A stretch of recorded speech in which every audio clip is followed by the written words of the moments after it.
Droni za ajabu zenye umbo la pembe tatu na zisizo na sauti zilianza kushuka kutoka mawinguni. Hazikuwa droni za binadamu.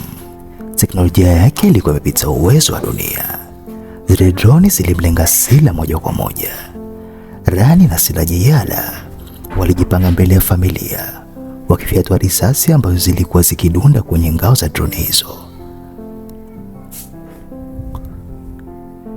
Zuhura alikumbuka lile jiwe la zambarau, moyo wa giza.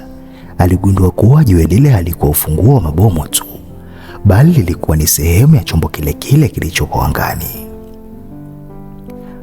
Ryan, unataka moyo wa giza ule ndani ya Sila? Zuhura alimkumbatia binti yake na kuanza kukimbia kuelekea ndani ya pango la barafu. Wakati droni moja ikaribia kumshika Zuhura, Liam aliruka juu kwa umbali wa mita 10. Alipiga ile droni kwa ngumi yake ndogo, na kwa mara ya kwanza ngao ya droni ile ilipasuka. Liam ana nguvu za kupambana na vitu hivi, Ryan alishangaa. Liam alikuwa akipigana kama mlinzi mdogo, akitumia nguvu zake za ajabu kumlinda dada yake. Zuleha alifanikiwa kuingilia mawasiliano ya shirika la Astra. Ryan, Astra sio shirika la kibinadamu pekee, ni kikundi cha watu walioamua kuifanya dunia kuwa koloni la viumbe kutoka nje ili wapate utajiri wa madini. Kiongozi wa Astra alijitokeza kwenye skrini za Zuleha. Alikuwa ni mwanasayansi ambaye kila mtu alidhani alikufa kwenye safari ya kwanza ya kuelekea mwezini. Ryan alitumia mabomu ya baridi ya Dr. Morel. Aligundua kuwa teknolojia ya wageni hawa inafanya kazi vibaya kwenye baridi kali sana. Zuleha, fungua milango ya nitrogen. Ryan alipiga kelele. Pango lile lilijaa baridi kali na droni zile zilianza kuanguka moja kwa moja baada ya nyingine kama nzi waliopuliziwa dawa. Sila alifumbua macho yake. Safari hii hayakuwa meupe wala zambarau, yalikuwa ya dhahabu. Alinyosha mikono yake na droni zilizokuwa zimeanguka zilianza kuungana na kutengeneza ngao kubwa kuzunguka familia yake. Sitaruhusu giza liingie, Sila alisema kwa sauti ya kimalaika. Alituma wimbi la nishati kuelekea angani ambalo lilizirusha nyuma meli za mama zilizokuwa zimejificha mawinguni. Anga lilisafishika kwa muda, lakini dhoruba ilikuwa ndio inaanza. Sila alianguka mikononi mwa Ryan akiwa amechoka sana. Baba, wameenda kuleta jeshi kubwa zaidi. Wanajua niko hapa. Ryan alimtazama Zuhura, kisha akamtazama Ryan na Sila. Alijua kuwa maisha ya kustaafu yamekwisha. Zuleha, Sila, Jiyala, iteni kila mtu. Hii sio vita ya Apex tena, hii ni vita ya kuokoa sayari yetu. Ryan alijua hawezi kupambana peke yake. Alitumia mfumo wa siri wa mawasiliano ya Apex kuwaita viongozi wa kijeshi wa nchi 5 kubwa duniani. Hamnijui, lakini mmeona droni zilizopita angani kwenu saa moja lililopita, Ryan alisema kwenye mkutano wa video wa siri. Huo ni mwanzo tu, wanakuja kuchukua madini ya thamani ya dunia yetu, na binti yangu ndio ufunguo pekee wa kuwazuia. Ryan aliamua kuhamishia shughuli zote nchini Tanzania kwenye Great ya Ngorongoro, mahali ambapo kuta za asili za volkano zingeweza kutoa ulinzi wa asili. Zuleha aliongoza ujenzi wa kituo cha rada ambacho hakitumii satelaiti bali kinatumia mawimbi ya ardhi ili wasionekane na Astra. Liam akiwa na umri wa miaka 3 sasa, wakati unakimbia kwa kasi kutokana na vinasaba vyake, alianza kufundishwa na Zuleha mbinu za mapigano. Nguvu zake zilikuwa zinaongezeka kila siku. Angeweza kuinua gari kwa mkono mmoja tu aisee. Liam, wewe ni ngao ya dada yako, Ryan alimwambia Liam. Alitikisa kichwa kwa umakini wa mzee. Nitalinda familia baba. Wakati wakichimba kuta za siri za Ngorongoro, waligundua kitu cha ajabu sana. Mabaki ya meli ya kale ya angani yaliyozikwa maelfu ya miaka iliyopita chini ya ardhi ya Tanzania. Hii ndio sababu Gabriel aling'ang'ania nchi hii. Asa walishawahi kufika hapa zamani na walikuwa wanasubiri binadamu mwenye DNA sahihi ili kuifufua meli hii. Ghafla kambi ilizingirwa na jeshi la Tanzania. Jenerali Mbogo aliingia akiwa na uso wenye huzuni. Ryan, nimepewa amri kutoka juu. Shirika la Astra limetoa mabilioni ya dola kwa serikali kulipa madeni yote ya nchi kwa sharti moja, umkabidhi Sila. Ryan alimtazama rafiki yake wa zamani. Mbogo, unaiuza dunia kwa ajili ya pesa za karatasi. Mbogo alishindwa kujizuia, lakini maafisa wake waliohongwa na Astra walifyatua risasi. Mapigano yalianza ndani ya kambi hiyo. Ryan alitumia teknolojia ya giza aliyoipata Morocco. Wakati huo huo, Sila alianza kuamka. Alihisi usaliti usio na ghafla. Huo ghafla, bunduki zote za gesi ziligeuka kuwa moto na kuyeyuka mikononi mwao. Acheni kupigana, Sila alipiga kelele, sauti yake ikitetemesha kuta za kreta.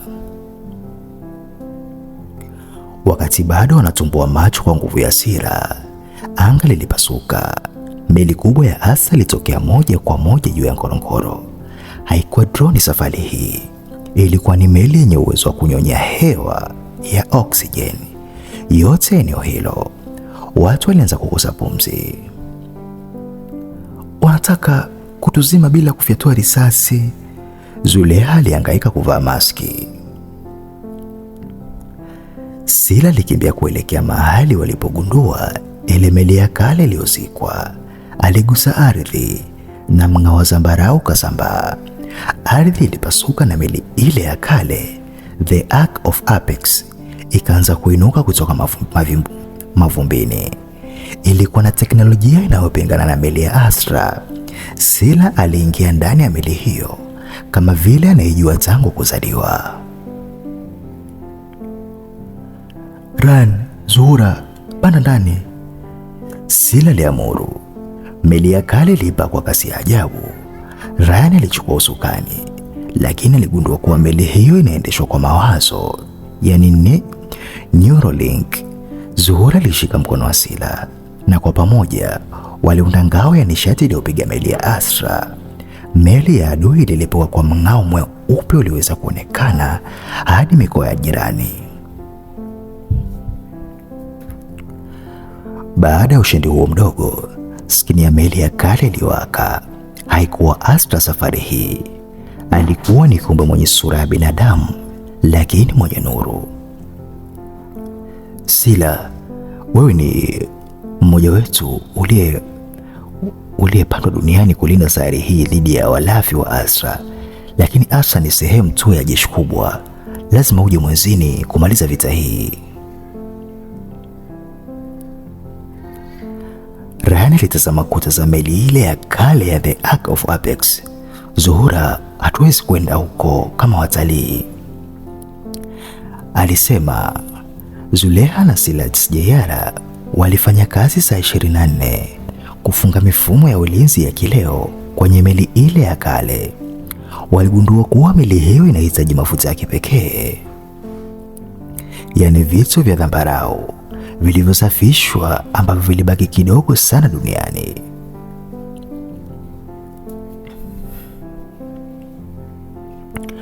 Kabla ya kupara, ni Zuhura walikwenda ufukweni mwa bahari kumwasiri. Walitazama mwezi ambao sasa ulionekana kuwa na rangi ya kijivu yenye giza, ishara ya kambi za Astra zilizokuwa zikikuwa huko.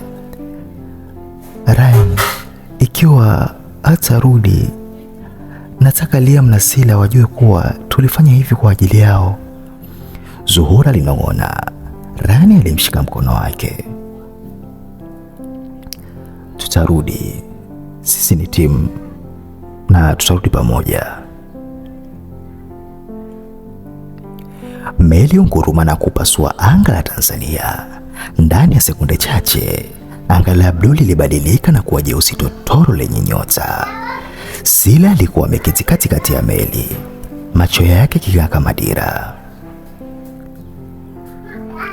Tunaingia kwenye eneo la ulinzi la Astra, Sila alionya. Ghafla droni za anga za juu zilianza kuwashambulia kwa makombora ya plasma.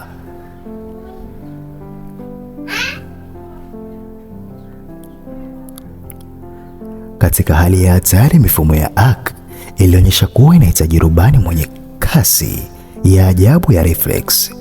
Liam akiwa na umri wa miaka 3 lakini mwenye akili ya kijeshi, alishika vishikizo vya meli. Kwa nguvu zake na kasi yake, alianza kuikwepesha meli hiyo katikati ya mashambulizi kwa miondoko ambayo hakuna binadamu mzima angeweza.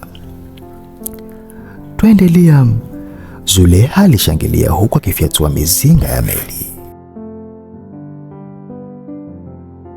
Walipotua upande wa giza wa mwezi, walikuta kitu ambacho hakuna darubini duniani imewahi kuona. Jiji kubwa la kioo na chuma lilikuwa ni makao makuu ya Astra. Hapa ndipo wanapohifadhi rasilimali walizoiba duniani kwa karne nyingi, Musa alisema kupitia mawasiliano ya redio kutoka duniani. Wakiwa wanajaribu kuingia ndani ya jiji hilo kwa siri, Ryan na Zuhura walinaswa na mtego wa sumaku. Walijikuta ndani ya gereza la kioo linaloelea. Kiongozi wa Astra, mwanamke aitwaye Kamanda Nova, alitokea. Karibuni kwenye mwisho wa safari yenu. Sila ni wetu sasa. DNA yake itatufungulia milango ya galaksi nyingine.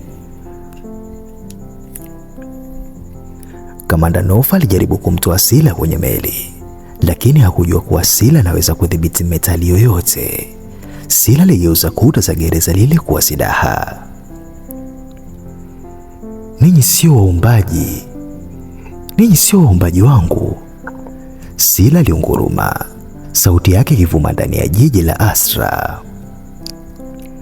Mimi ni binti wa Ryan na Zuhura. Alivunja kioo cha gereza kwa wimbi la nishati na kuachia wazazi wake. Pambano lilianza ndani ya jiji la mwezini bila nguvu ya mvutano. Ryan na Zuhura walitumia sauti zao za kisasa kupambana na walinzi wa Nova. Zuleha alifanikiwa kuingia kwenye seva kuu ya Astra na kugundua siri ya kutisha. Asa walikuwa wanapanga kuleta mwezi karibu na dunia ili kusababisha tsunami kubwa na kufuta ustaarabu wa binadamu, kisha watawale mabaki yake. Ili kusimamisha mchakato wa kusogeza mwezi, mtu alipaswa kuingia kwenye kiini cha nishati cha Astra na kukiharibu kwa mkono. Silas J.R. alijitolea. Rani, ulimwokoa baba yangu mara nyingi. Leo mimi ninalipa deni hilo. Silas J.R. alikimbia katikati ya milipuko na kulipua kiini kile, akijitoa mhanga ili kuokoa dunia kutokana na tsunami hiyo. Baada ya mlipuko huo, jiji la Astra lilianza kusambaratika. Kamanda Nova alitoweka kwenye lango la siri, lakini katikati ya magofu ya mwezi, Sila alikutana na kiumbe wa nuru aliyemuona kule Ngorongoro. Kiumbe huyo alimwambia, umeshinda vita hivi, lakini Astra wameelekea duniani kwa mara ya mwisho. Wameweka bomu la vinasaba katikati ya jiji la Dar es Salaam. Ukirudi, utalazimika kuchagua kati ya maisha yako na maisha ya nchi yako.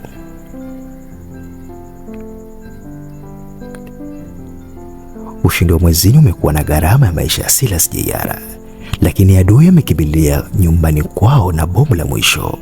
Ryan na Zuhura lazima warudi duniani kwa kasi ya nuru ili kuzuia maangamizi ya mwisho. Meli ya Ark of Apex ilipasua anga la dunia kama kimondo cha moto.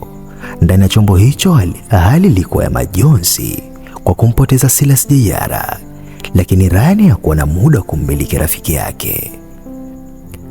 Zulea, wasiliana na Jenerali Mbogo, mwambie aondoe watu wote katikati ya jiji la Dar es Salaam. Ryan aliamuru, lakini Zulea alitikisa kichwa. Mawasiliano yote yamezimwa na lile bomu la vinasaba. Jiji limepoza. Walitua katikati ya viwanja vya Mnazi Mmoja. Katikati ya uwanja huo kulikuwa na kifaa cha ajabu kilichokuwa kikitoa mwanga wa kijani na kutoa mlio wa masafa ya chini. Hili sio bomu la baruti, Dr. Sofia alieleza kupitia redio.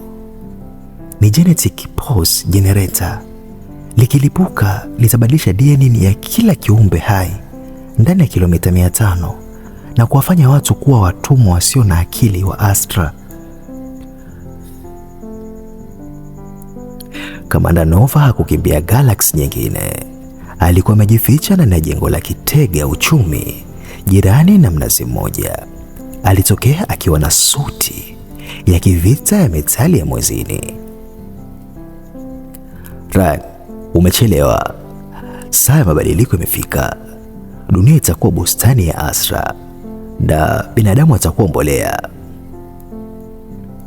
Pambano la mwisho lilianza. Ryan na Zuhura walipambana na Nova katikati ya jiji lililopoza. Nova alikuwa na nguvu za kiteknolojia akitumia mionzi ya plasma, lakini Zuhura alitumia ujuzi wake wa mapigano ya mitaani aliojifunza maisha yake yote. Hii ni ardhi yetu, sio maabara yako. Zuhura alipasua kioo usoni mwa Nova kwa pigo la teke la mzunguko. Wakati wazazi wake wakipambana na Nova, Liam alisimama mbele ya lile bomu la vinasaba. Walinzi wa Asa walijaribu kumkaribia, lakini Liam alionyesha nguvu zake za ajabu kwa mara nyingine. Alinyanyua loli la takataka na kulirusha kama jiwe dogo kuelekea kwa maadui. Utagusa bomu hili, Liam aliunguruma, macho yake king'aa kama ujasiri.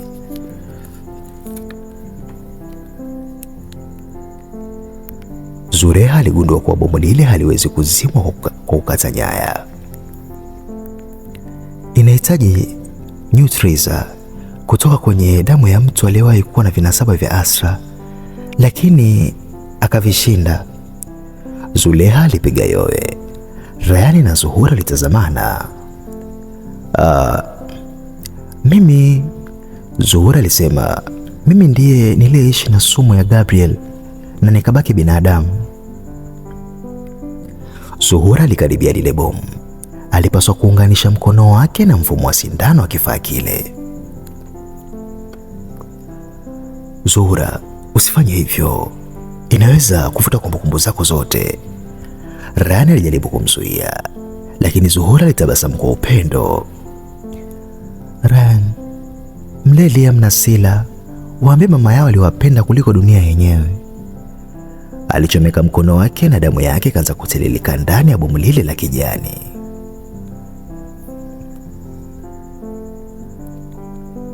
Ghafla mwanga wa kijani wa bomu lile ulianza kuwa mweupe.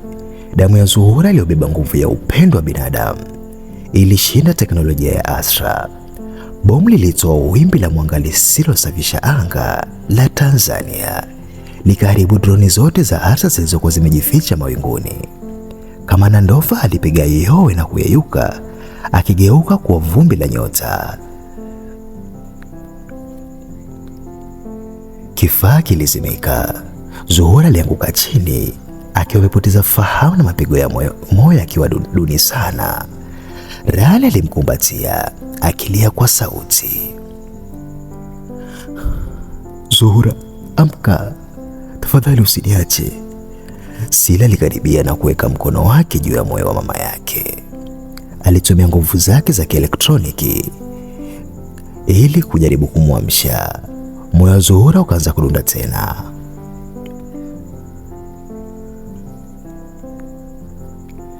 Wakati jua likichomoza juu ya jiji la Dar es Salaam, watu walianza kuamka kutoka kwenye usingizi wa kishindo kile. Waliona familia 4 zimesimama katikati ya uwanja.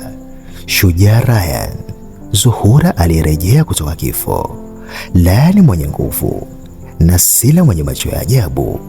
Lakini mbali kidogo, ndani ya kivuli cha jengo lililobomoka, mwanaume mmoja alikuwa ameshika kamera. Alituma picha ya familia hiyo kwa mtu asiyejulikana. Wako tayari kwa awamu ya pili. Fungua mradi wa giza la milele.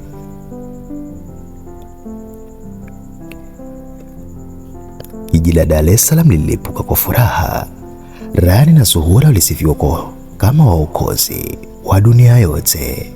Lakini ndani ya jumba lao jipya la ulinzi, kule kilele cha mlima wa Kilimanjaro, ambako alihamia kwa usalama zaidi, Zuhura alianza kupata matatizo.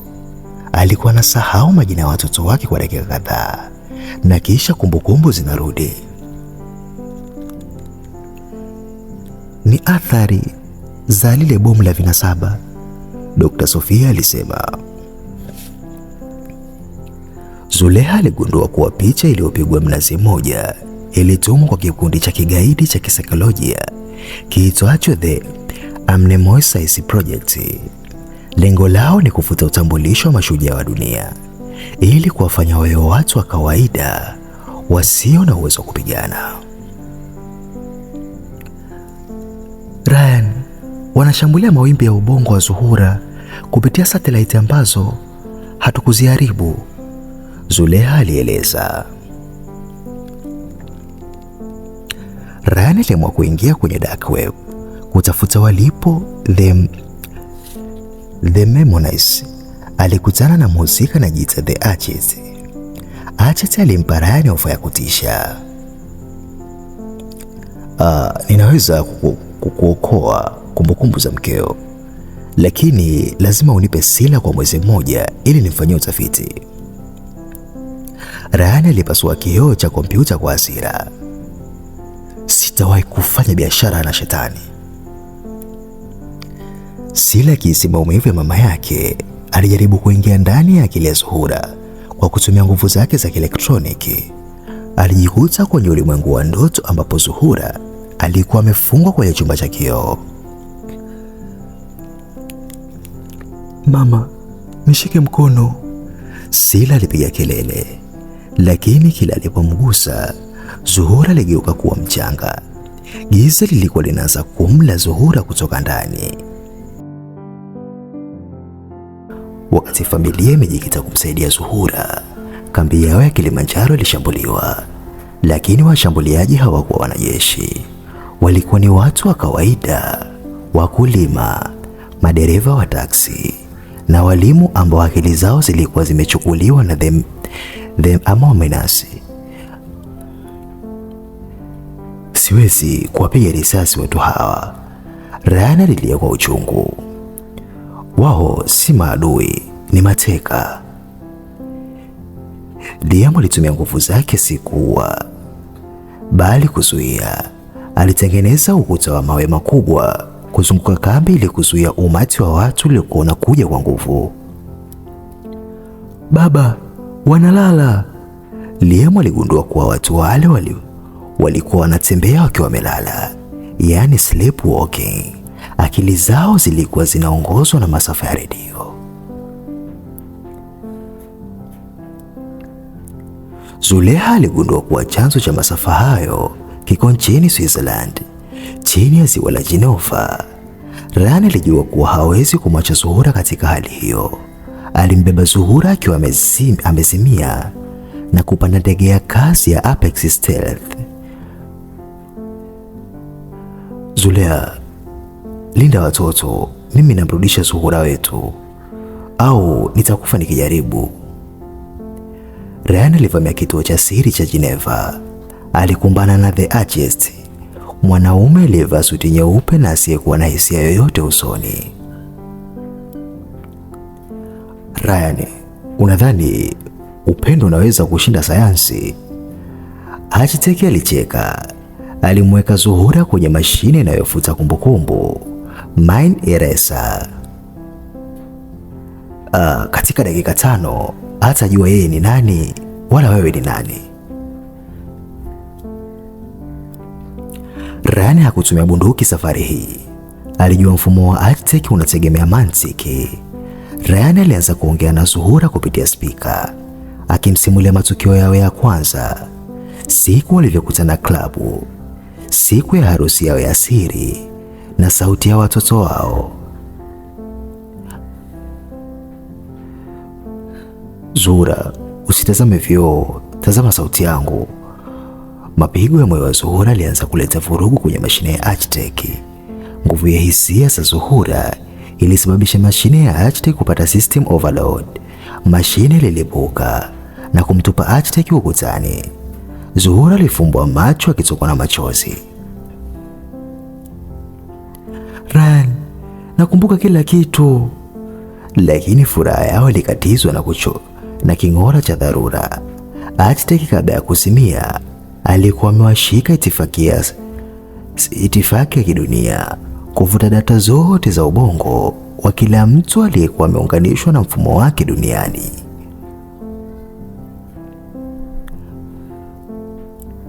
Ryan amemwokoa Zuhura, lakini sasa mamilioni ya watu duniani wako hatarini kupoteza kumbukumbu zao kabisa.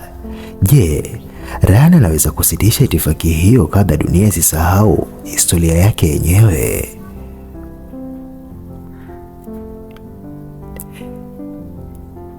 Itifaki ya Scorched Earth ilianza kufanya kazi. Kote duniani watu walianza kusimama tuli, wakipoteza uwezo wa kutambua walipo. Marubani walisahau jinsi ya kurusha ndege, na madaktari walisahau taaluma zao katikati ya upasuaji. Rani, tuna sekunde 300 kabla ya digital dementia kuwa ya kudumu. Zuleha alipiga kelele kupitia redio. The Architect alicheka huku akivuja damu. Huwezi kuzuia Ryan, ni algorithm inayojizalisha. Lakini Zuhura, ambaye damu yake ilikuwa bado imeunganishwa na mfumo ule, alifanya jambo la kishujaa. Alijirudisha kwenye mashine ile iliyokuwa inavuja cheche.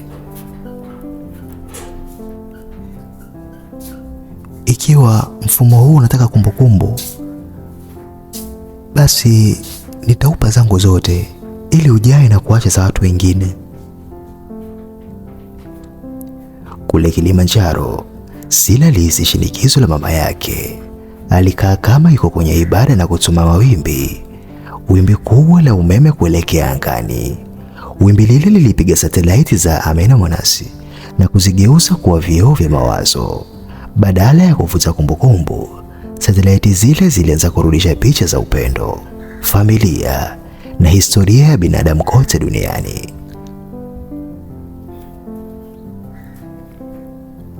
Mfumo wa Architect ulishindwa kuhimili nguvu ya Sila na sadaka ya Zuhura. Kwa kishindo kikubwa, seva kuu ya Geneva lilipuka. Dunia ilirudi kwenye fahamu. Watu walishituka na kuanza kukumbuka majina yao. Architect alitazama huku akitetemeka. Huu sio mwisho. Mmeanzisha kitu kikubwa zaidi. Baada ya vurugu za Geneva, Ryan alipokea sanduku la kale lililotumwa kwake kutoka kwa wakili wa siri wa Gabriel nchini Uswisi. Ndani yake kulikuwa na ufunguo wa chumba cha kuhifadhi maiti kule kijijini kwao Tanzania. Kuna siri moja Gabriel hakuwahi kumwambia mtu yeyote, Ryan alinong'ona. Siri kuhusu nani hasa aliyemuua baba yangu. Ryan, Zuhura na watoto walirudi kijijini kwa mara ya kwanza baada ya miaka mingi. Kijiji kilikuwa kimebadilika, kimekuwa cha kisasa kwa msaada wa Apex. Walifika kwenye kaburi la familia. Ryan aliufungua ukuta wa siri chini ya kaburi la Gabriel. Ndani yake kulikuwa na rekodi ya sauti ya mwaka 1995. Ryan aliwasha kanda ile. Sauti ya kwanza ilikuwa ya baba yake, Mzee Ryan. Sauti ya pili haikuwa ya Gabriel. Ilikuwa ya mwanaume mmoja mwenye mamlaka ambaye Ryan alimjua kama shujaa wa taifa, Mzee SR. Ikiwa hutatupa ramani ya mgodi, familia yako itateketea, sauti ile ilisema. Ryan aliganda. Muuaji wa baba yake hakuwa Gabriel, bali alikuwa mtu alikuwa bado yuko madarakani.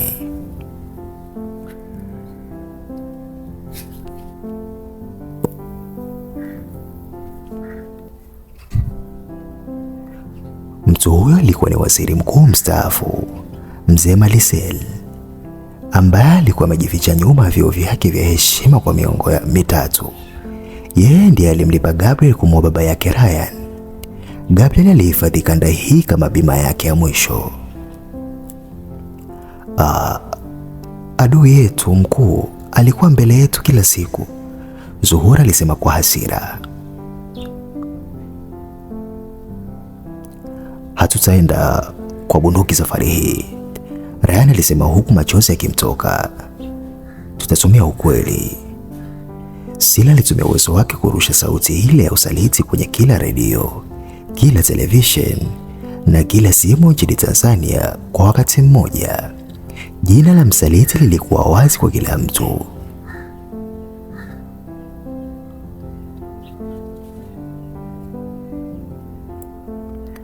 Msaliti alijaribu kutoroka kwa helikopta, lakini Liam alisimama katikati ya njia na kuishika helikopta ile kwa mikono yake miwili, akizuia isipae. Polisi wa uaminifu walifika na kumkamata. Ryan alisimama mbele ya kaburi la baba yake na kuweka maua. Imekwisha baba, haki imepatikana. Lakini walipokuwa wamegeuka kuondoka, Sila alisimama ghafla. Alitazama kuelekea upande wa bahari ya Hindi. Baba, mama, kuna meli nyingi zinakuja. Sio za Astra, sio za binadamu. Ni wale ambao baba yako alikuwa anajaribu kuwaficha.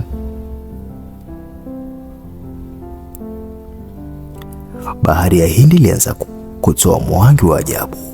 Mawimbi makubwa yalipiga ufukwe wa Dar es Salaam, lakini hayakuwa maji ya kawaida. Yalikuwa na rangi ya zambarau iliyokolea. Sila alisimama ufukweni akijisikia kuvutwa na nguvu hiyo. Wanakuja kuchukua kile kilichochimbwa, Sila linogona. Rani na Zuhura litazamana. Upeoni ambao meli kubwa za ajabu zilifanana na milima ya chuma zilianza kutokea juu ya maji. Viumbe hao walijulikana kama The Sovereigns. Walikuwa ndio wamiliki wa asili wa madini ya zambarau. Galaksi nzima walituma ujumbe wa kielektroniki moja kwa moja kwenye akili za kila binadamu. Mmetumia mbegu zetu kutengeneza silaha na utajiri. Muda wa mavuno umefika. Rudisheni kila tone la madini ya zambarau au sare yenu itageuzwa kuwa vumbi. Ryan aligundua kuwa kurudisha madini hayo inamaanisha kuharibu kila teknolojia duniani. Simu, ndege, hospitali na hata moyo wa bandia wa Jenerali Mbogo. Zuhura, ukiwarudishia tunarudi kwenye zama za mawe, na tusipowapa tunakufa. Ryan aliamua kutafuta njia ya tatu, diploma ya Intergalactic. Sila alijitolea kwenda kwenye meli ya The Sovereigns peke yake. Mimi ni nusu yao na ni nusu yenu, Sila alisema. Naweza kuzungumza nao.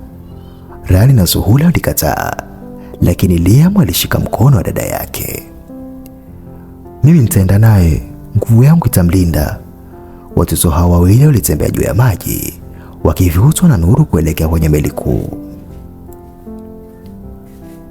Ndani ya meli ya Sovereigns, Liam na Sila walikutana na viumbe walioundwa kwa nishati tupu. Kiongozi wao, Xenon, alishangazwa na watoto hao. Binadamu ameweza kuunganisha vinasaba vyetu na upendo. Hili halikuwahi kutokea. Sila alimuonesha Xenon kumbukumbu za mama yake, akimpa upendo, akimlisha na akimlinda.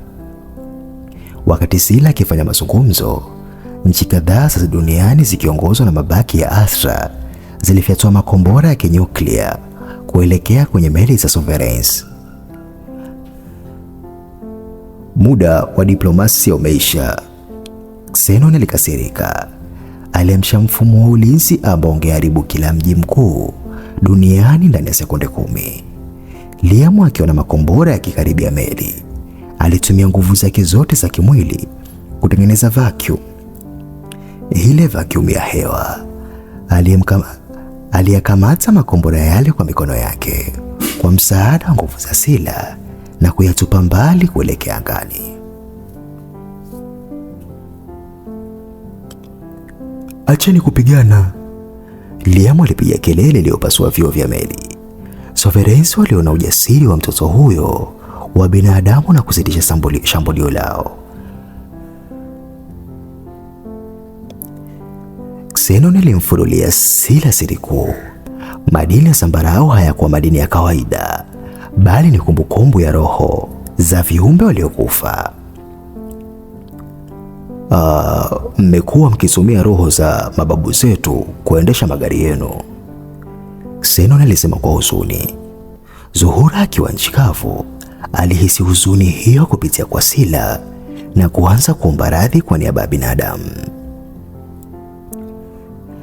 Sila alipendekeza mkataba. Binadamu wataacha kuchimba madini yao kabisa, na the Sovereigns watachukua 90% ya madini yaliyoko juu ya ardhi, na 10% tabaki ndani ya miili ya watoto, yani Liam na Sila, kama walinzi wa amani kati ya sayari hizi mbili. Xenon alikubali, lakini kwa sharti moja tu. Ryan na Zuhura lazima wawe wasimamizi wa mkataba wa zambarau.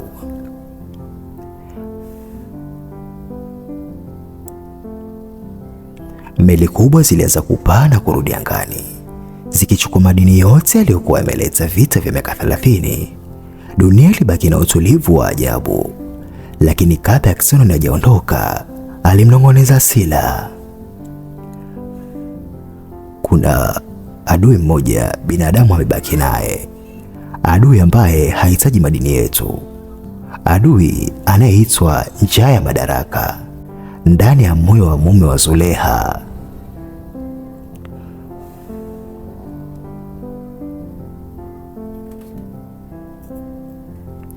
Mume wa Zuleha, Adam, ambaye mara zote alionekana kuwa mwanaume mpole na mshauri wa mambo ya sheria wa Ryan, alianza kubadilika. Baada ya Sovereigns kuondoka na madini mengi, Adam alijua kuwa kile kilichobaki, DNA ya Liam na Sila, ndicho kitu chenye thamani zaidi ulimwenguni. Alianza kuwasiliana na soko la siri la matajiri wa dunia, The Black Syndicate. Zuleha akiwa mjasusi mzoefu, alianza kuona mabadiliko katika mwenendo wa mumewe. Adam alikuwa akichelewa kurudi na alikuwa anatumia kompyuta asiri ambayo Zuleha hakuweza kuingia.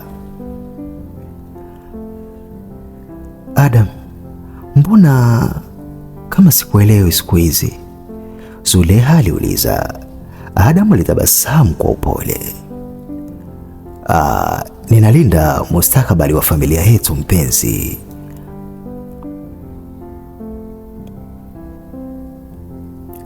Adam alimshawishi Rani na Zuhura kuwaleta watoto likizo kwenye jumba lake rasili kule Zanzibar. Alidai kuwa huko angekuwa salama zaidi dhidi ya mashabiki na waandishi wa habari. Rani alimwamini sana shemeji yake. Alikubali, lakini Zuhura akiongozwa na hisia za mama, alihisi kuna kitu hakiko sawa. Zulekha alifanikiwa kudukua kompyuta ya Adam na kukuta mikataba ya kuwauza Liam na Sila kwa shirika rasili la utafiti wa kijeshi. Adam, hapana, Zulekha alinong'ona kwa uchungu. Kabla hajafanya lolote, Adam alisimama nyuma yake akiwa na sindano ya kulevya. Samahani mpenzi, lakini mabilioni ya dola ni muhimu kuliko uaminifu.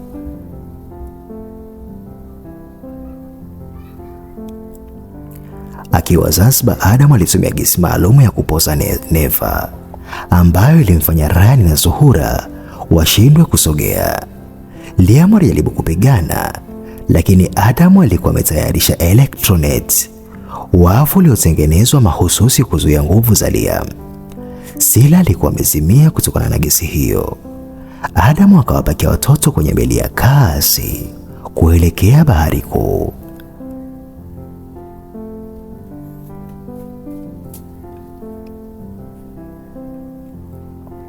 Ryan alipozinduka alimkuta Zulekha akiwa amefungwa kamba chumbani. Adam amewachukua, Ryan amewauza. Ryan hakusema neno. Macho yake yalibadilika na kuwa meusi kwa hasira. Alichukua boti ya mwendo wa kasi zaidi ya Apex na kuanza kumfukuza Adam katika mawimbi makubwa ya usiku.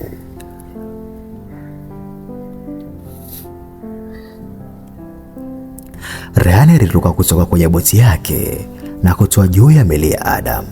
Mapigano makali yalitokea. Adam hakuwa mpiganaji mzuri, lakini alikuwa na walinzi wa kukodiwa wenye silaha nzito. Ryan, huwezi kunishinda. Ninaungwa mkono na serikali 3 zenye nguvu. Adam alipiga kelele.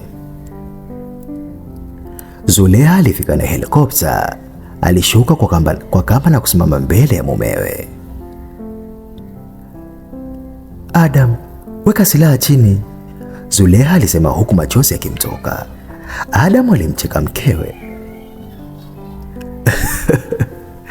Wewe ni mjasusi Zulekha. Unajua kuwa kwenye dunia hii hakuna upendo, kuna maslahi tu. Zulekha alifyatua risasi moja, si kumuua bali kumpata mguuni. Upendo upo Adam, lakini wewe hukustahili.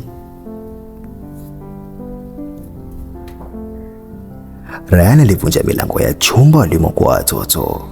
Liam alikuwa anajaribu kuvunja ule wavu kwa meno yake. Walipoona baba yao, Liam alitoa sauti ya kishindo. Ryan aliwakumbatia na kuwatoa nje. Adam alikamatwa na kukabidhiwa kwa Jenerali Mbogo, safari hii bila huruma. Akiwa gerezani, Adam alimwomba Ryan amkaribie. Alimnong'oneza, unadhani mimi nilianzisha hili? Mimi nilikuwa tu dalali. Alianzisha hili yuko ndani ya nyumba yako Ryan. Yuko karibu na wewe zaidi ya mimi. Ryan alitoka gerezani akiwa na wasiwasi mpya. Ikiwa Adam hakuwa kiongozi, ni nani aliyebaki? Ryan alisimama mlangoni akimtazama Musa. Mzee huyo alikuwa amempakata Sila huku akimsimulia hadithi za kale za Kongo. Musa, Adam amesema kuna nyoka ndani ya nyumba hii, Ryan alisema kwa sauti ya chini. Musa alitabasamu, akamshusha Sila chini na kusimama. Nyoka hupenda kivuli Ryan, lakini mimi nimeishi kwenye giza la migodi kwa miaka 30. Giza linogopeshi.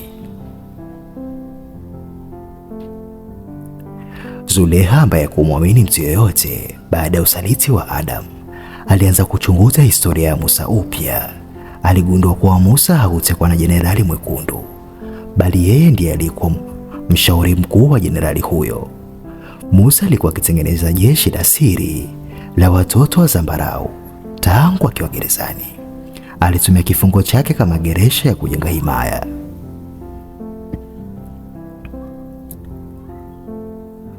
Zuhura alikataa kuamini. Ni baba yangu Ryan, aliteseka kwa ajili yetu. Lakini usiku huo Zuhura alimkuta Musa akiwa ameshika viganja vya Sila akijaribu kunyonya nishati ya zambarau kutoka kwa mjukuu wake kwa kutumia kifaa cha kale cha syndicate. Baba, unafanya nini? Zuhura alipiga kelele. Musa aligeuka, macho yake akiwa na mng'ao wa kijani wa ajabu. Natafuta ujana wangu mwanangu. Dunia hii ni ya wenye nguvu. Musa alipiga mlio wa filimbi na ghafla walinzi wa ndani wa Ryan, wale ambao Musa alikuwa amewafunza mbinu za msituni, waligeuka na kuelekezea bunduki Ryan na Zuhura.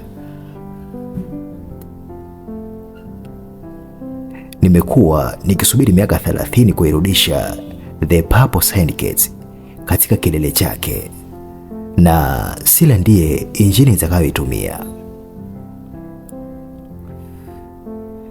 Mapigano makali yalitokea ndani ya kumbi za jumba lao kuelekea Kilimanjaro. Ryan alipambana na watu waliowaamini kama ndugu. Musa licha uzee wake alikuwa na kasi ya ajabu kutokana na madini alikuwa amejidunga kwa siri. Ryan, wewe ni kijana mzuri, lakini huna roho ya kikatili ya kiongozi. Musa alimponda Ryan kwa pigo la teke lililomfanya Ryan apasue ukuta wa kioo. Liam alimwona mama yake akishambuliwa na Musa. Kwa mara ya kwanza, Liam hakuhitaji kuambiwa cha kufanya. Alikimbia kwa kasi ya ajabu na kumgonga babu yake kama kifaru. Utamgusa mama, Liam aliunguruma. Musa alishangazwa na nguvu ya mjukuu wake. Vinasaba hivi ni vizuri zaidi kuliko nilivyozani. Musa alicheka kwa wazimu.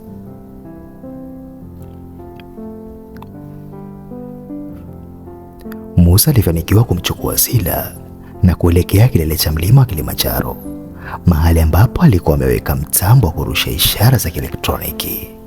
Alitaka kutumia akili ya Sila kuwasha mfumo wa ulinzi wa kidunia na kufanya uwe chini ya amri yake. Ikiwa nitamiliki satellite za dunia, nitamiliki kila kitu. Ryan na Zuhura na Suleha walimfuata Musa kuelekea kwenye barafu za kilele cha Kibo. Oksijeni ilikuwa ndogo na baridi ilikuwa inakata kama kisu. Zuleha alitumia droni zake za mwisho kuzuia walinzi wa Musa. Zuhura, huyu sio baba yako tena, Ryan alisema huku akihangaika kupumua. Ni kivuli cha Gabriel kilichozaliwa upya. Kwenye kilele cha barafu, chini ya nyota, Ryan na Musa walipambana pambano la mwisho la mikono. Kila pigo lilitoa sauti ya mifupa ikivunjika. Zuhura alisimama katikati akiwa ameshika bastola, mkono wake ukitetemeka. Baba, simama, usinilazimishe kufanya hivi. Musa alimtazama binti yake kwa dharau. Una ujasiri wa kufyatua. Zuhura, wewe ni mnyonge kama mama yako. Musa alinyanyua kisu cha zambarau ili kummaliza Ryan. Kwa sekunde hiyo Zuhura alifunga macho yake na kufyatua risasi. Musa alianguka kwenye theluji, damu yake kichafua barafu nyeupe. Alimtazama Zuhura na kutabasamu kwa huzuni. Hatimaye umekuwa kiongozi. Na Musa akakata roho. Lakini kabla hawajapata muda wa kumlilia, Sila alianza kutoa mwanga mkali wa dhahabu. Baba, mama, baba alikuwa amewasha kitu ambacho hakiwezi kuzimwa. Mwezi unapasuka. Mwezi unapasuka. Musa alikuwa amewasha itifaki ya mwisho wa Severance kabla hajafa. Dunia inakabiliwa na maangamizi ya kimbingu. Je, familia ya Ryan inaweza kuunganisha nguvu zao zote kuzuia vipande vya mwezi visianguke duniani?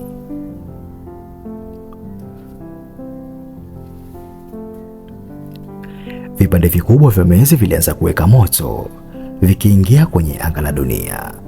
Kote duniani, king'ora cha mwisho kililia. Ryan alimtazama Sila ambaye alikuwa amepiga magoti kwenye theluji ya Kilimanjaro, mikono yake ikiwa imeelekezwa angani. Sila, unaweza kuwazuia? Ryan aliuliza kwa sauti ya kukata tamaa.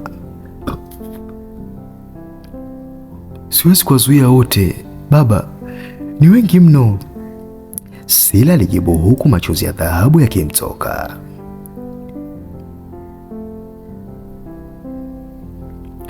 Zulekha akiwa amebaki bado kwenye kituo cha ulinzi, aligundua kuwa kote duniani kuna minara ya asili ya Apex ambayo Ryan alikuwa ameijenga kwa ajili ya kusambaza intaneti ya bure. Ryan, ikiwa tutaunganisha nishati ya Sila na minara hiyo, tunaweza kutengeneza ngao ya sumaku, magnetic shield, duniani kote.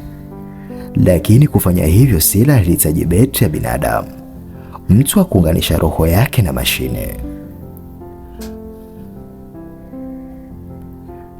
Mimi nitakuwa betri, Liam alisema kwa sauti thabiti. Akiwa na miaka 5 sasa, Liam alijua nguvu yake ya kimwili inaweza kuhimili shinikizo la umeme ambalo binadamu wa kawaida hawezi. Liam alimshika mwanae begani.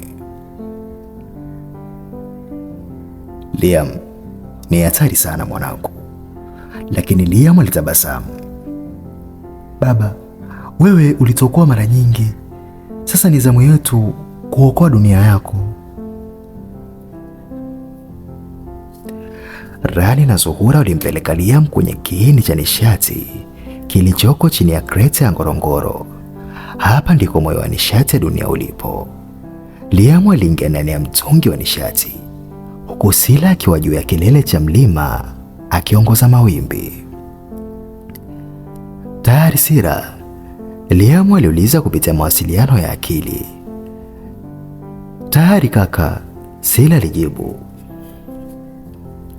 Sila alitoa kilele cha nguvu zake.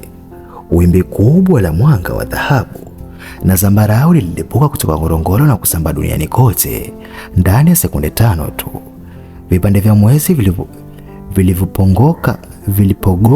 vilipogonga ngao hiyo viligeuka kuwa vumbi la nyota badala ya kusababisha maafa. Dunia nzima ilitazama angani kishindo hicho cha ajabu. Ngao ilifanya kazi, lakini Liam alianza kudhoofika. Mwili wake ulikuwa unachomeka kwa nishati kubwa. Zurea, mtoe Liam, Ryan alipiga kelele, lakini mfumo ulikuwa umefunga. Zuhura alitumia ujuzi wake wa kiufundi kujaribu kuvunja nambari za siri, lakini mashine ilikataa. Inahitaji DNA ya mwanzilishi, DNA ya Gabriel.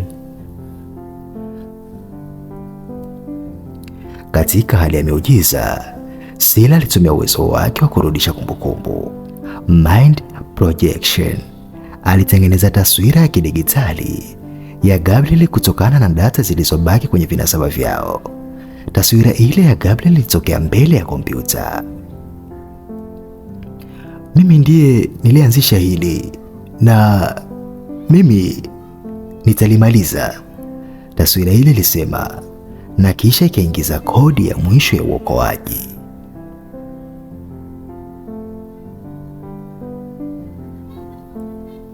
Mtongi ulifunguka na Liam akaanguka mikononi mwa Ryan.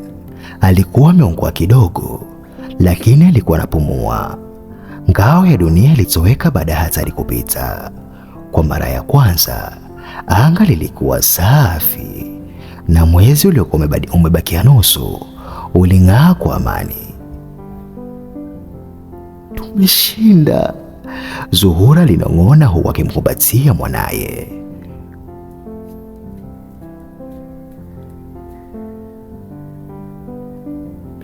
Wiki moja baadaye, dunia ilikuwa imeanza kurejea katika hali yake ya kawaida, lakini kila binadamu alikuwa amebadilika.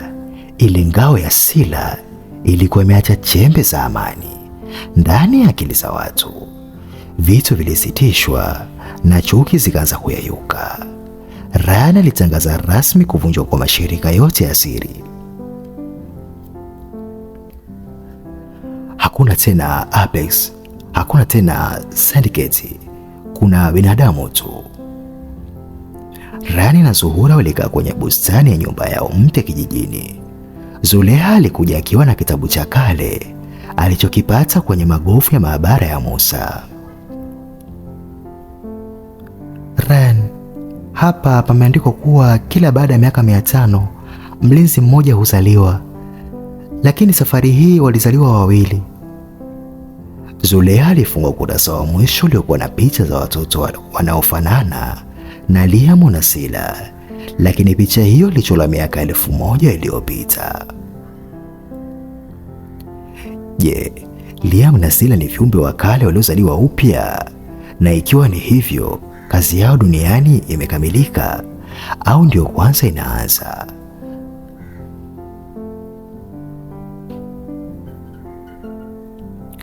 Zuleha alionyesha michoro ya kale kwenye kile kitabu.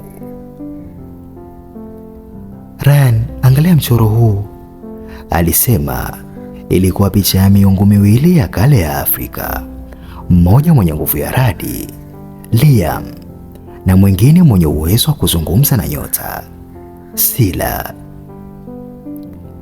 Kitabu kinasema kuwa walinzi hao huzaliwa wakati dunia inapokaribia kujiteketeza kwa sababu ya uchoyo wake yenyewe. Sila alianza kupata flashbacks za maisha ambayo hakuwahi kuishi. Aliona miji mikubwa ya dhahabu iliyokuwepo Afrika kabla ya historia kurekodiwa. Baba, mimi na Liam tumekuwepo hapa tangu zamani, Sila alisema kwa sauti iliyokomaa. Tulikuwa tunangoja damu ya mtu mwenye moyo mjasiri kama wako na mama ili tujiunge na miili ya binadamu. Zuhura aligundua kuwa uwezo wa watoto wake haukuwa silaha tu, bali ulikuwa ni ufunguo wa maarifa yaliyopotea. Sila alianza kuwafundisha wanasayansi duniani jinsi ya kutengeneza nishati safi isiyohitaji kuchimba ardhi wala kuharibu mazingira. Ndani ya mwezi mmoja, mzozo wa nishati duniani ukaisha. Wakati dunia ikisherehekea, kundi dogo la watu walioitwa The Remnant, masalia ya Syndicate na Asa, walijificha chini ya bahari ya Pasifiki. Waliamini kuwa ikiwa watawaangamiza walinzi, Liam na Sila, dunia itarudi kwenye machafuko na wao watapata faida zaidi.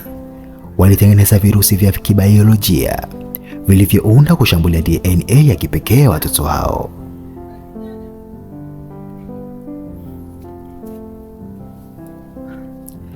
Sila na Liam walianza kudhoofika ghafla. Miili yao ilianza kutoa mionzi ya zambarau isiyothibitiwa na ngozi yao ikawa kama kioo. Ni virusi vya nanotech, Dr. Sofia aligundua. Vimeingizwa kwenye chakula chao, vinakula nishati yao kutoka ndani. Ryan alihisi ulimwengu wake ukiporomoka. Alikuwa ameshinda vita vya nyota, lakini sasa anapoteza watoto wake kwa adui asiyeonekana.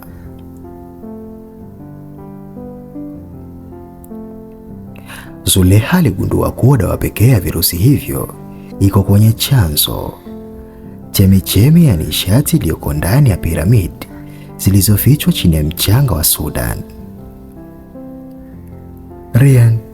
Ryan, lazima tuwapeleke watoto huko kabla nishati yao haijaisha kabisa, Zuleha alisisitiza.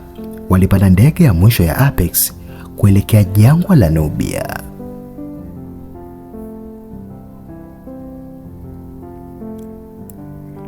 Walipofika Sudan, walikuta piramidi hizo zikilindwa na roboti za kale zilizotumia teknolojia ile ile ya surveillance. Mimi ndiye ufunguo, Sila alipiga kelele huku akijikokota. Aligusa mlango wa piramidi na alama za kale zikaanza kung'aa. Milango ikafunguka ikiwakaribisha ndani ya chumba cha siri chenye mwanga wa ajabu.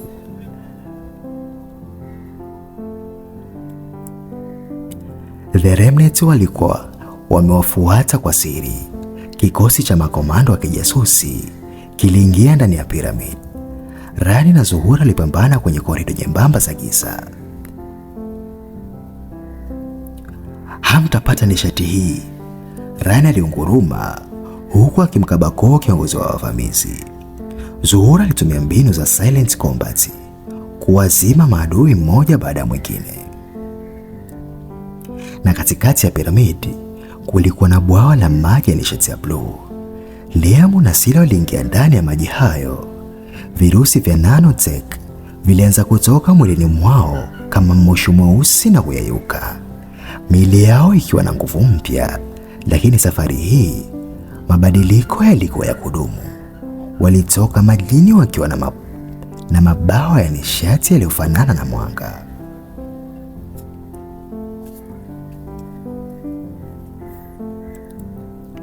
Kiumbe cha nuru, The Creator, alitokea tena ndani ya piramidi. Sila, Liam, sasa mmekamilika. Hamstahili tena kuishi kama binadamu wa kawaida. Lazima mchague kubaki duniani kama binadamu na kupoteza nguvu zenu, au kuwa walinzi wa galaksi na kuondoka na mimi. Ryan na Zuhura waliganda. Walijua kuwa ikiwa watoto wao watachagua kuwa binadamu, dunia itabaki bila ulinzi. Lakini ikiwa watachagua kuwa walinzi, hawataona watoto wao tena. Uamuzi mgumu zaidi katika historia ya Ryan na Zuhura. Wako tayari kuwapoteza watoto wao ili kuokoa galaksi, au watoto watachagua upendo wa wazazi wao na kuacha dunia ingie hatarini.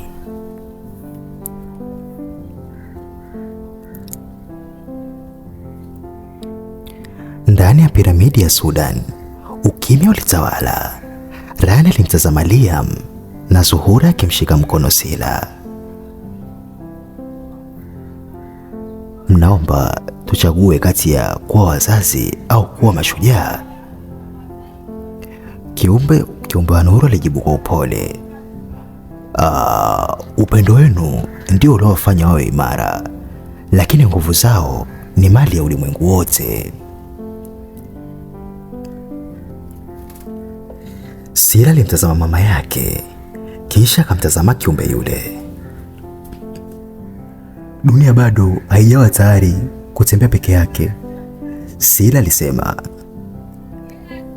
Ikiwa tutaondoka sasa, binadamu wataanza vita vingine ndani ya mwaka mmoja. Tunachagua kubaki. Lakini kiumbe wa nuru alionya. Mkibaki mtakuwa binadamu wa kawaida.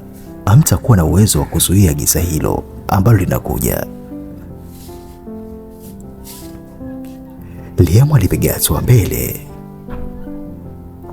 Hatuhitaji nguvu za ajabu kuwa mashujaa. Baba yetu alitupigania akiwa binadamu wa kawaida. Sisi pia tunaweza. Kwa kauli hiyo, mwanga wa ajabu ulianza kutoka mwilini mwao na kurudi ndani ya chemichemi ya piramidi. Mabawa ya nishati yalipotea, na Liam na Sila wakawa watoto wa kawaida mara nyingine tena.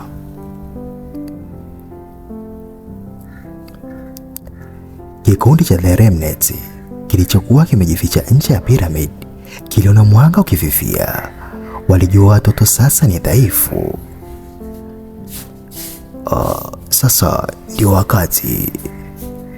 Kiongozi wao, mkatili aitwaye Selena, aliamuru shambulio la jumla kwa kutumia silaha za kibiolojia. Walitaka kuiteketeza piramidi na kila kitu na kila mtu aliyekuwa ndani.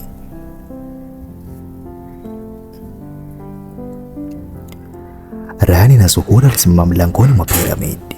Hawakuwa na nishati ya zambarau wala teknolojia ya Apex. walikuwa na bastola zao na ujasiri wao. Zuhura, kama huu ndio mwisho, nimefurahi kuwa upande wako, Ryan alisema. Walianza kupambana na mamluki wa Selena, huku mchanga wa jangwa ukizunguka kwa dhoruba. Wakati Ryan akizidiwa nguvu, helikopta 6 za kivita zilitokea mawinguni. Zilikuwa na nembo mpya, yani United Air Defense. Zuleha alikuwa amefanya kazi ya siri kuunganisha majeshi yote ya dunia chini ya bendera moja. Ryan, hukufikiri nitakuacha ufe jangwani, au sio? Zuleha alicheka kupitia redio huku akifyatua makombora ya kuzuia wavamizi. Selena alijaribu kutoroka kwa gari la jangwani, lakini Zuhura alikimbiza kwa miguu na kuruka juu ya gari hilo. Baada ya pambano fupi la mkono kwa mkono, gari lile lilipinduka. Zuhura alisimama juu ya Selena. Mchezo wenu wa kutawala dunia kupitia hofu umekwisha, Zuhura alisema kabla ya kumkabidhi Selena kwa majeshi ya Umoja wa Mataifa. Wiki mbili baadaye, familia ilirudi Tanzania. Nyumba yao ya zamani ilikuwa imerekebishwa. Hakukuwa na droni, hakukuwa na walinzi wenye bunduki nzito. Liam na Sila walikuwa wakicheza mpira ufukweni kama watoto wengine. Lakini Ryan aligundua kitu. Liam alikuwa bado ana kasi kidogo kuliko watoto wengine, na Sila angeweza kutabiri mvua itaanza saa ngapi. Ryan aliketi na Jenerali Mbogo, ambaye sasa alikuwa amestaafu. Unajua Ryan, ulimwengu hautasahau ulichofanya, lakini uamuzi wako wa kuwafanya watoto wako wawe binadamu ndio uliokoa utu wetu. Ryan alitabasamu. Nilitaka wawe na maisha ambayo mimi na Zuhura hatukuwahi kuwa nayo, maisha ya amani. Wakati jua likizama, mwanaume mmoja alikuwa amevaa kofia ya kuficha uso. Alisimama mbali na bustani ya Ryan. Alikuwa ameshika kifaa kidogo kinachonasa mawimbi ya ubongo. Wamepoteza nguvu zao bosi, mwanaume huyo aliripoti kwa simu. Sauti ya upande wa pili ilijibu, vizuri, sasa tunaweza kuanza awamu ya ufufuo wa Gabriel. Maabara ya siri ya 44 iko tayari. Ufufuo wa Gabriel. Je, kuna clone ya Gabriel iliyokuwa inatengenezwa kwa siri? Na ikiwa watoto hawana nguvu tena, nani atakayemzuia Gabriel mpya atakapoinuka?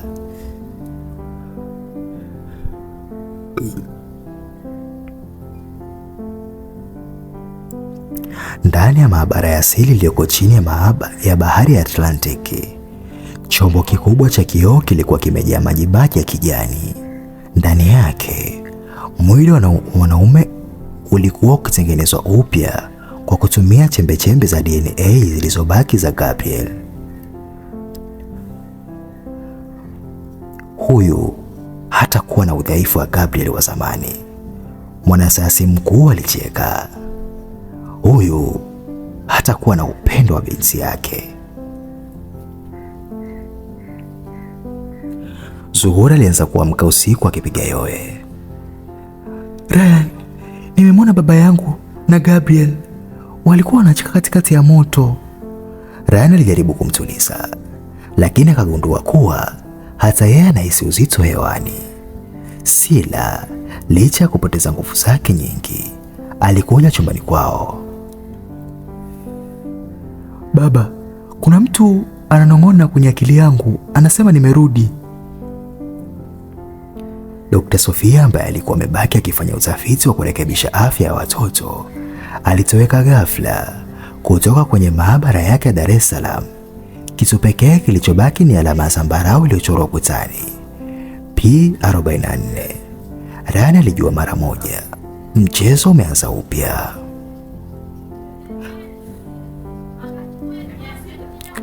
Ndani ya maabara ya siri, yule kiumbe alifumbua macho. Alikuwa na sura ya Gabriel akiwa na miaka 30, mwenye nguvu, kasi na akili ya kijasusi iliyopitiliza.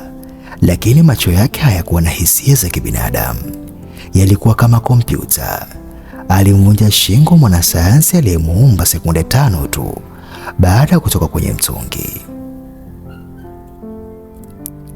Sihitaji muumbaji, mimi ndiye Mungu. Gabriel X hakusubiri. Alivamia jengo la zamani la Apex jijini Dar es Salaam mchana kweupe. Bila silaha, alitumia nguvu zake za ajabu kuangusha walinzi 50 ndani ya dakika 2. Alichukua seva ya siri ambayo Ryan alikuwa amehifadhi data za moyo wa giza. Ryan na Zuhura walifika, na walipomwona wote waliganda. Gabriel, Zuhura alinong'ona kwa hofu.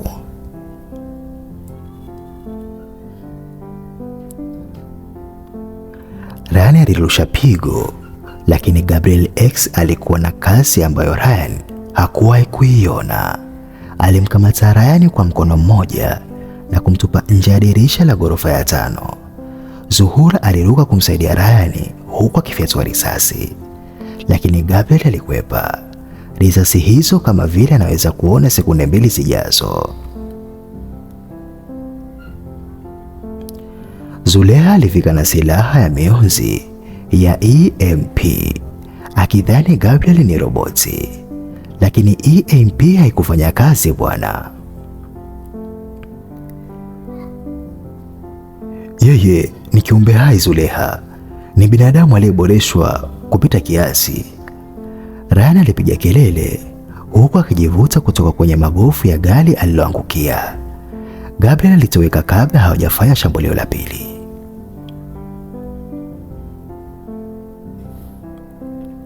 Saa moja baadaye, televisheni zote nchini Tanzania zilionyesha uso wa Gabriel. Watu wa dunia mlimuua Gabriel kwa sababu mliogopa nguvu zake. Mimi ni toleo lililokamilika. Ikiwa Ryan na familia yake hawatajisalimisha kwangu kule kwenye machimbo ya Chunya ndani ya saa 24, nitalipua mabwawa yote ya maji nchini.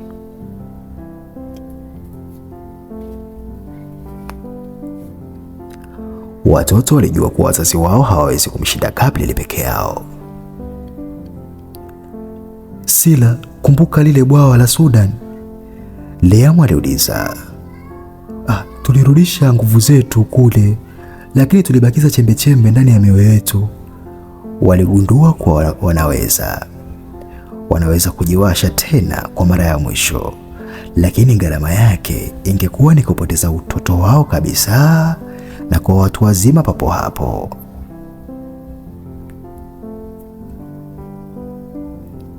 Katika usiku wa kuamkia pambano la Chunya, Liam na Sila walitoroka nyumbani na kwenda kwenye maabara ya zamani ya Musa. Walitumia mashine ya kuchochea vinasaba. Kwa uchungu mkubwa, miili yao ilianza kukua kwa kasi. Ndani ya saa 6, Liam alikuwa kijana shababi wa miaka 20 na Sila alikuwa binti mrembo mwenye macho ya nuru. Walikuwa tayari kupigana.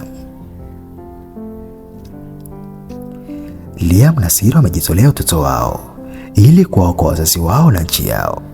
Wamekuwa vijana wenye nguvu ndani ya usiku mmoja. Je, Ryan na Zuhura watawatambua watoto wao? Na Gabriel atafanya nini akikutana na walinzi waliorudi?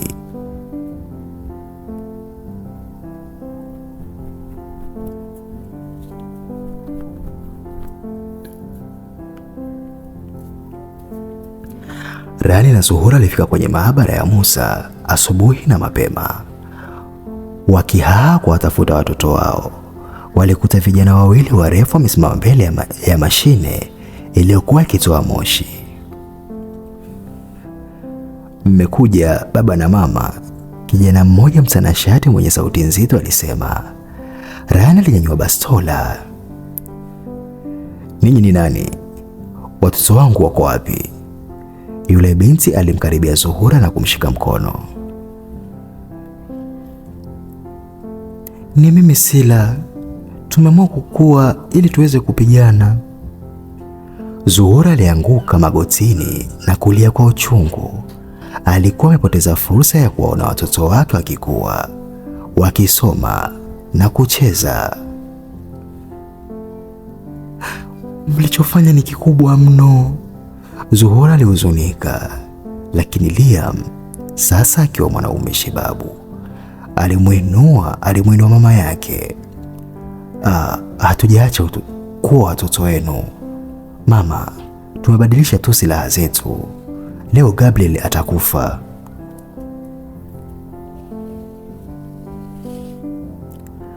Rayhan, Suhula, Zulekha, Liam na Sila walielekea machimbo ya dhahabu ya Chunya kule mkoani Mbeya.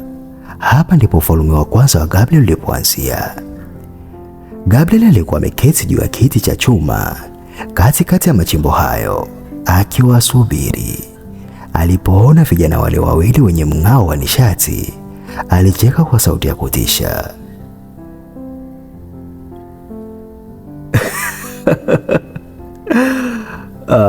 Uumbaji wangu wa pili unakutana na uumbaji wangu wa kwanza. Hii itakuwa burudani. Liam aliruka kwa kasi ya radi na kuungana na Gabriel. Kishindo kile kilisikika kilomita 10 mbali. Sila alitumia akili yake kuunda dhoruba ya kielektroniki kuzunguka eneo hilo ili kuzuia Gabriel X asitoroke.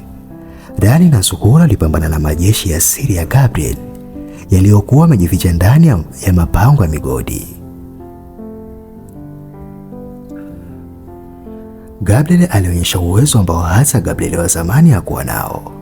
Aliweza kubadilisha umbo lake na kuwa moshi wa nishati.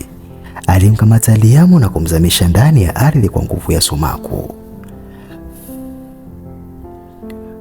Wewe ni binadamu tu ulioongezwa kasi, Gabriel aliunguruma. Ila mimi ni Mungu wa kidigitali. Zulekha aligundua kuwa Gabriel anatumia mfumo wa seva ulioko chini ya mgodi wa Chunya ili kupata nishati yake. Rayhan, lazima tulipue kiini cha mgodi huu. Gabriel ni kama simu, bila chaji atazima. Zulekha na Rayhan walianza kupenya ndani ya korido za chini ya ardhi zilizokuwa zimejaa mabomu ya kibiolojia.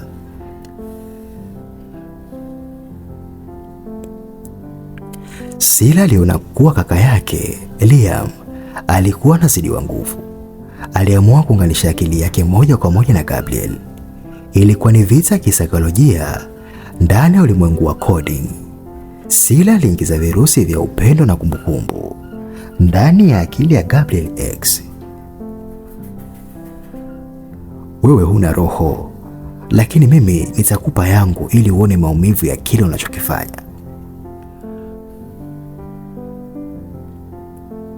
Rayhan alifanikiwa kufika kwenye seva kuu na kutega baruti za hali ya juu.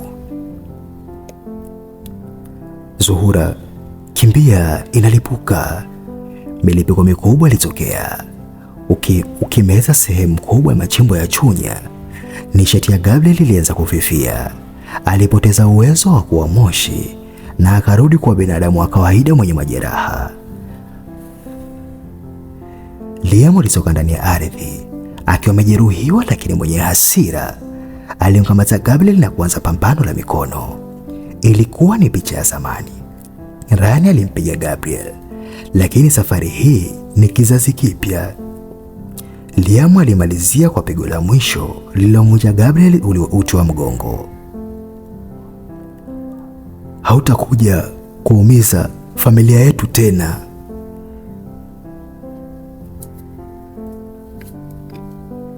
Gabriel aliseketea akigeuka kuwa vumbi la kijani, lakini mwisho wa mlipuko ulitulia. Walimkuta Sila akiwa amezimia, akiwa ametoa nishati yake yote kumzuia Gabriel kisaikolojia. Rayhan alimbeba binti yake ambaye sasa alikuwa anaonekana kuwa na umri wa miaka 25. Tumeshinda Ryan, Zuhura alisema akitazama anga. Lakini tumelipa kwa kila kitu tulichokuwa nacho. Gabriel X ameshindwa, lakini Sila haamki, na Liam amekuwa mtu mzima anayepaswa kuanza maisha mapya. Je, kuna namna ya kurudisha utoto wao, au huu ndio mwisho wa maisha yao ya kawaida? Sila alipelekwa katika kituo cha matibabu cha juu zaidi kule Ngorongoro. Ingawa Gabriel alikuwa amekufa, Sila hakuwa akiamka. Akili yake ilikuwa imekwama katika ulimwengu wa coding ambako alikuwa amepambana na adui huyo. Liam akiwa na mwili wa mtu mzima lakini moyo wa mtoto, alikaa pembeni mwa kitanda cha dada yake. Baba, na anapigana na kivuli kilichobaki ndani yake, Liam alisema kwa huzuni. Dr. Sofia alipatikana akiwa hai baada ya Gabriel kufa. Alirudi maabarani na kugundua kitu cha ajabu. Sila hakuwa amezimia kwa uchovu, bali mwili wake ulikuwa unafanya system reset. Ryan, Sila anajaribu kurudisha umri wake wa asili, lakini anahitaji nanga ya vinasaba, Sofia alieleza. Anahitaji damu ya wazazi wake wote wawili kwa wakati mmoja. Ryan na Zuhura waliunganishwa kwenye mashine moja na Sila. Damu yao ilianza kutiririka kwenda kwa binti yao. Katika hali ya njozi, Ryan na Zuhura walijikuta wako kwenye bustani nzuri ndani ya akili ya Sila. Walimwona Sila akiwa mtoto mdogo akilia. Njoo nyumbani mwanangu, Zuhura alimwambia. Kwa pamoja walimvuta Sila kutoka kwenye giza la kidigitali.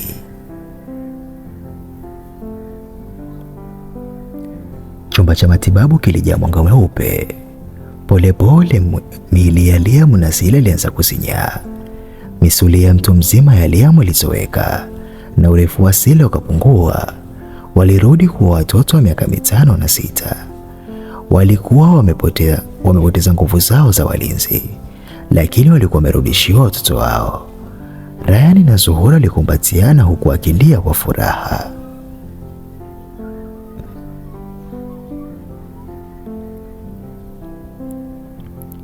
Ili kuhakikisha familia yake inapata amani ya kweli, Zuleha alitumia satellite ya mwisho ya Apex kurusha wimbi la kusahau.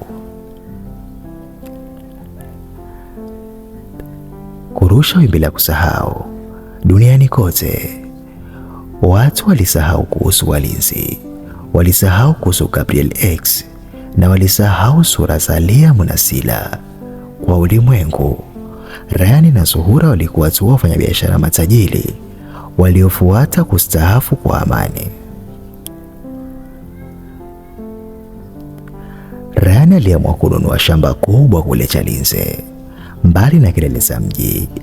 Walijenga nyumba za kawaida, wakafuga kuku na kuanza kulima. Liam na Sila walianza shule ya msingi kama watoto wa kawaida. Kwa mara ya kwanza, hakukuwa na bunduki chini ya mto wala droni angani.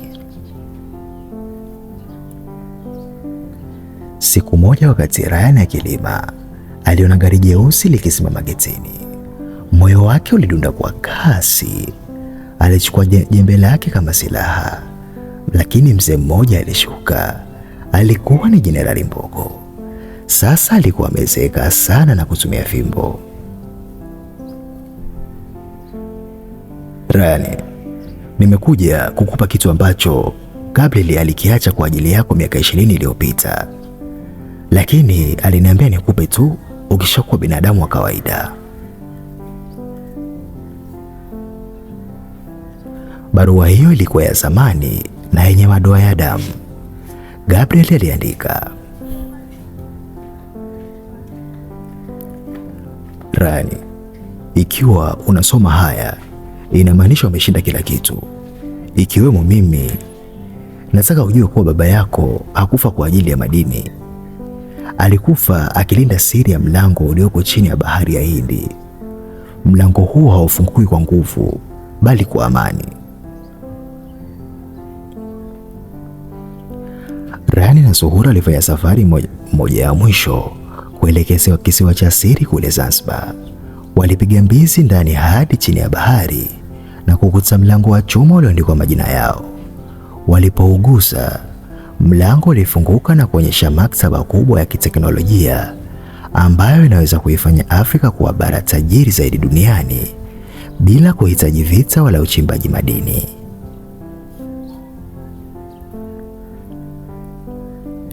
Huu ndio urithi wetu, Zuhura, Ryan alisema huku akitazama vitabu vya nuru. Sio kwa ajili yetu, bali kwa ajili ya vizazi vijavyo. Waliamua kutofungua maktaba hiyo kwa sasa.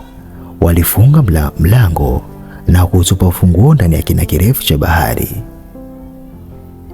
Dunia itakapokuwa tayari kwa amani ya kweli, ufunguo utajitokeza wenyewe. Familia imepata amani, watoto wamerudi kwenye hali ya kawaida, na siri ya mwisho imezikwa baharini. Lakini je, kuna mshindo mmoja wa mwisho? Je, ni kitu gani? Tuendelee kusikiliza. Muda umepita. Kijiji cha Chalize sasa ni cha kijani na tulivu. Rani ana mvi kidogo kwenye ndevu zake, na Zuhura bado ana ule mng'ao wa kijasusi machoni mwake.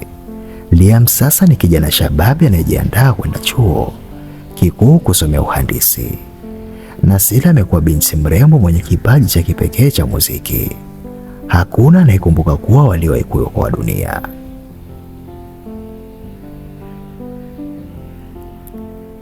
Zuleha ambaye alikuwa amejifunga moyo kwa muda mrefu baada ya usaliti wa Adam, hatimaye alipata amani. Alifanya harusi ndogo ufukweni mwa bahari na mwanaume mpole aliyekuwa mwalimu wa watoto. Rani alimkabidhi Zuleha kama kaka yake. Umelinda familia yangu kwa maisha yako yote, Zuleha, Rani alinong'ona. Sasa ni zamu yako kulindwa. Sida alipokuwa akipiga kinanda kwenye sherehe hiyo, watu walihisi amani ya ajabu. Ingawa hakuwa na nguvu za umeme tena, sauti yake ilikuwa na uwezo wa kuponya mioyo iliyovunjika. Rani aligundua kuwa nishati ya zambarau haikutoweka. Ilibadilika na kuwa kitu bora zaidi, kipaji na upendo. Rani alijenga mnara mdogo wa kumbukumbu kileleni mwa mlima wa Kilimanjaro kwa ajili ya Silas Jayara na wale wote waliojitolea muhanga. Alisimama pale na Zuhura wakitazama jua likichomoza juu ya bara la Afrika. Tumevuka milima mingi, Zuhura, Ryan alisema, lakini huu ndio mlima mrefu zaidi, maisha ya kawaida. Liam alimfuata baba yake ghalani. Baba, nimepata michoro ya zamani ya Apex kwenye maktaba yako ya siri. Ryan alishtuka, lakini Liam alitabasamu. Usijali, sitaitumia kutengeneza silaha. Nataka kutengeneza mashine inayoweza kutoa maji safi jangwani bila kutumia gharama. Ryan alimkumbatia mwanae. Mbegu ya wema ilikuwa imeemea. Jenerali Mbogo akiwa kwenye kitanda chake cha mwisho hospitalini alimwita Ryan. Ryan, dunia inabadilika. Kuna viongozi wapya na wote wanataka kujua siri yako. Lakini nimefuta mafaili yote. Siri ya familia yako itakufa na mimi. Ryan alimshika mkono rafiki yake huyo wa dhati hadi alipopumua pumzi ya mwisho. Maisha yaliendelea kuwa tulivu. Hakukuwa na maadui waliovamia. Hakukuwa na droni. Ryan alianza kuandika kitabu, si cha siri za kijasusi, bali cha mashairi na hadithi za kale za nchi yake. alitaka watu wajue uzuri wa ardhi yao bila kuhitaji damu ya madini. Na siku moja usiku, anga liligeuka kuwa la zambarau kwa dakika moja. Watu duniani kote walitazama juu kwa mshangao. Sila na Liam walitazamana na kutabasamu. Walijua ni salamu kutoka kwa The Sovereigns au kiumbe wa nuru, ikionyesha kuwa wako salama na wanatazamwa kwa upendo kutoka mbali. Familia nzima ilikaa mezani. Ryan, Zuhura, Liam, Sila na Zulekha akiwa na mumewe. Walicheka, walikumbatiana, walikumbuka magumu na walisherehekea uhuru wao.